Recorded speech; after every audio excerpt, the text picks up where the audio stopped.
में महिलाओं के राजनीतिक सशक्तिकरण की दिशा में एक अहम कदम उठाया गया है। आपको बता दें, आप CSSP यानी centre for the study of society and politics ने पूरे देश में महिला राजनीतिक नेतृत्व प्रशिक्षण कार्यक्रम का उद्घाटन उत्तर प्रदेश विधानसभा के अध्यक्ष सतीश महाना ने किया। कानपुर में आयोजित इस कार्यक्रम में सतीश महाना ने कहा कि संविधान के 106वें संशोधन के बाद संसद और विधानसभाओं में महिलाओं को 33% आरक्षण मिला, लेकिन ये सुनिश्चित करना जरूरी है कि राजनीति केवल राजनीतिक परिवारों की महिलाओं तक सीमित न रह जाए। वहीं कार्यक्रम के दौरान CSSP निदेशक डॉक्टर AK वर्मा की 2 पुस्तकों का विमोचन भी किया गया।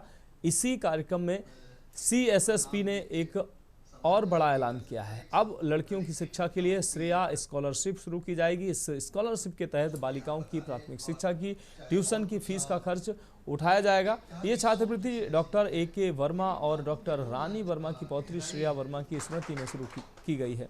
विशिष्ट अतिथि और KDGC लखनऊ की प्राचार्य प्रोफेसर सारिका दुबे ने भी इस मौके पर विचार रखे। उन्होंने कहा कि यदि महिलाओं को सही प्रशिक्षण और समाज का सहयोग मिले तो वे राजनीति में शानदार प्रदर्शन कर सकते हैं। कि हम लोग का जो संस्था है centre for the study of society and politics CSSP Kanpur में, ये बराबर इस बात की कोशिश कर रही है कि राजनीति में अच्छे लोग आएं। कुछ ऐसा वातावरण बन गया है कि लोग आम आदमी राजनीति से घबराता है, डरता है, सोचता है कि इसमें बहुत पैसा लगेगा, इसमें बहुत हमारे पास मसल होना चाहिए, हमारी पृष्ठभूमि होनी चाहिए राजनीतिक। तो एक दिल में ये बात आती है कि जो वास्तव में अच्छे लोग हैं, आम आदमी है, वो राजनीति से धीरे धीरे कटता जा रहा है और वही लोग राजनीति में आते चले जा रहे हैं जिनके परिवारों के लोग राजनीति में हैं, जिनको परिवारों को संरक्षण प्राप्त है। तो हम लोग की भावना ये है कि कानपुर ने हमेशा एक क्रांतिकारी कदम उठाया है हर चीज़ों में। तो हम सब लोगों की ये भावना है कि हम लोग कुछ कानपुर के धरती से ऐसा करें कि यहाँ पे युवा, महिलाएं, अच्छे लोग ये सोचें कि राजनीति कोई ख़राब चीज़ नहीं है। और राजनीति, हमारी समझ ये है कि राजनीति में कॉन्फ्लिक्ट रेजोल्यूशन होता है, अर्थात राजनीति बनाई इसलिए गई कि समाज में समस्याओं का समाधान हो। हमारी संस्था जो है एक स्कॉलरशिप की घोषणा की है उसने, श्रेया स्कॉलरशिप। श्रेया एक्चुअली हमारी पौत्री थी और उसका बहुत ही कम आयु में निधन हो गया। तो ठीक है, निधन और ये सब जीवन तो ऊपर वाले के हाथ में है, लेकिन उसकी स्मृतियों को सजोने के लिए, चूँकि वो बहुत छोटी बच्ची थी, हम सब लोगों की बहुत प्यारी दुलारी थी, 6-7 वर्ष की आयु में उसकी डेथ हुई।